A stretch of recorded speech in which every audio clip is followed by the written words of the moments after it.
dostlar, hər vaxtınız xeyir. Neçə vaxt deyirsiniz ki, Bostan hardadır? Bunu vermişim təmirə. Gecə vaxtı mən axşam saat 7-dən 8-ə sonra işləyə bilmirdim. Bunu işıqlandırma sistemi ilə qəşəng təmirə verdim, remont elədim. İndi işimə yana davam edirəm, bugündən başlayıram. İnşallah bundan sonra Bostan yanında olacaq. Kimə də lazım olsa demişəm də. Günü 15 manat idi, indi işıqlandırma sistemi ilə 25 manat oldu. Yəni, bir dənə bax. Mən o şeydə şeyliyim. Düzü çöndər, ben kullanım bunun için. Kes o dibe. Baba.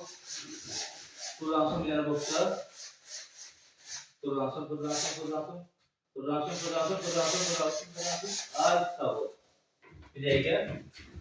Yani bu gizli ışığı şey değil mi? Attım. Biraz bu tarafa verip gibi.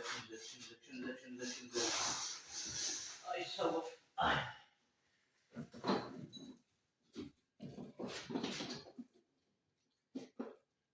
Bu postkan ne taramet olma verimleri? Sabır ol. Hadi su. Kesin şurada. Yani hoşuna gelenler beğensin. Stop. Sön, fırlan. Sön. Görürsen teknolojiye bak budur. Güzel ustalar. Sonra diyorsun ki uslan bazar mı, neyle, ne alaydı?